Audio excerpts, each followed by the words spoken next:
Hello everyone and welcome sa onboarding training mo as our partner merchant.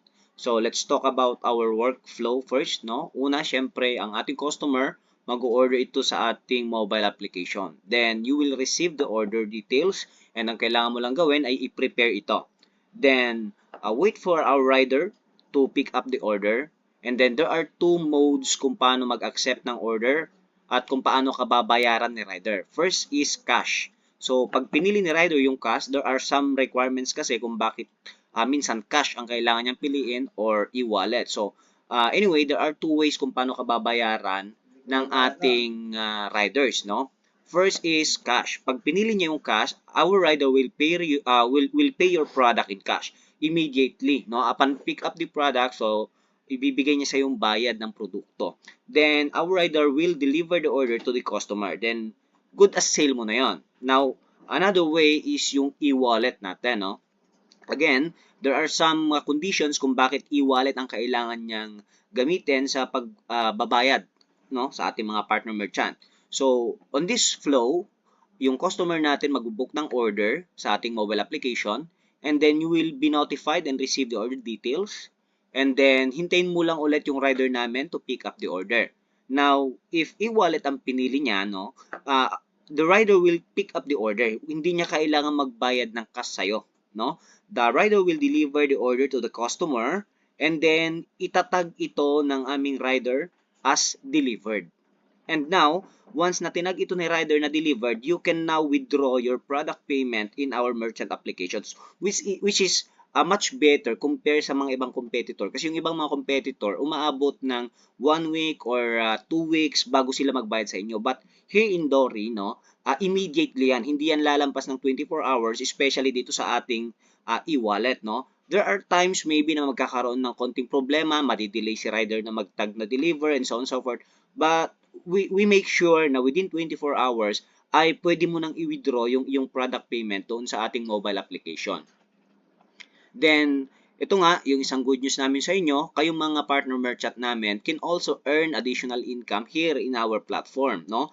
So, using app installation, so lahat mga customer mo, pwede mong pa-installan niya ng mobile application natin and every time they order using our mobile application, no?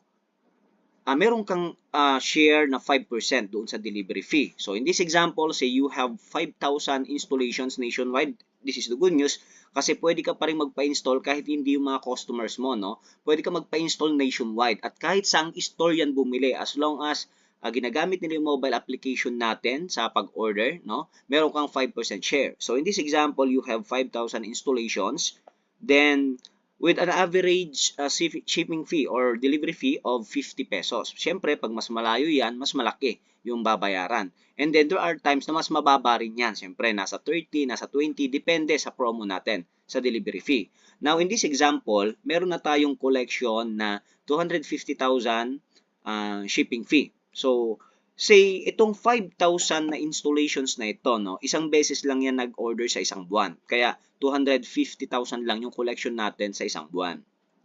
Then, you'll get your 5% share na pwede mong i-withdraw anytime doon sa ating mobile application, which is 12,500 pesos. And that is a passive income for you. Why? Kasi hindi naman ikaw yung nag-deliver. Nagpa-install ka lang. Then, habang nag-order yung customer natin, kahit hindi ikaw yung di-deliver, kahit na wala kang ginagawa sa part na ito, kahit close yung store mo, still you have a passive income from Dory dahil yung mga customer na pa-install mo ay tuloy-tuloy na gumagamit ng ating mobile application.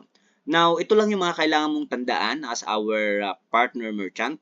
So, there are two payment options na pwedeng gamitin ni rider na pambayad sa'yo, cash on pick up and online payment, which is nangyayari yan pagka na-deliver na ni rider namin yung order ni customer. So, no need to mark up prices. We don't deduct from your sales. Ito ang maganda kasi hindi siya parang yung ibang platform na kinakaltasan yung sale mo. No. Wala kaming ibabawas doon sa nilalagay mo na presyo doon sa ating mobile application. And then, keep your merchant app open to see incoming orders immediately. So, mas maganda ito na meron kang sariling phone if possible. Pero kung wala ka namang separate cellphone for our mobile application, then pwede naman yung cellphone mo, no? Ang importante dito, you keep your merchant app open para makita mo yung mga immediate orders doon. Then, regularly update prices, new products, and promotions in our app. Para syempre, mas dumami yung mga customer na nag-order doon sa store mo, and then doon sa algorithm kasi ng ating system, no, kung sino yung mga merchants na madaming mga orders, mga ganyan, mataas ang review, mataas ang rating, syempre yan yung mga pinapaboran ng system natin na ipakita yung mga products and stores ninyo sa ibang mga customers natin, especially yung mga bagong customers na nag-i-install. So, merong mga suggestion kasi na nagpapakita doon. Anyway, please ensure your menu list is up to date and turn off yung mga out of stock items ninyo, no? Syempre, para hindi magkaroon ng problema doon sa pag-order ni customer. Baka kasi halimbawa, nag-order siya and then nakalimutan mong i-off yan, then magkakaroon ng bad impact yan sa mga customers natin. So, baka mamaya, bigyan ka pa ng bad review doon sa store mo. Okay, so if you're closed, turn off your store to prevent order problems. So, ito lang yung mga basic na kailangan mong tandaan. Yung iba, kailangan mo lang i-review yung ating partnership agreement. Nasa website naman yan or pwede mong i-request yan via email. And then, yun, good luck and thank you for partnering with Dory.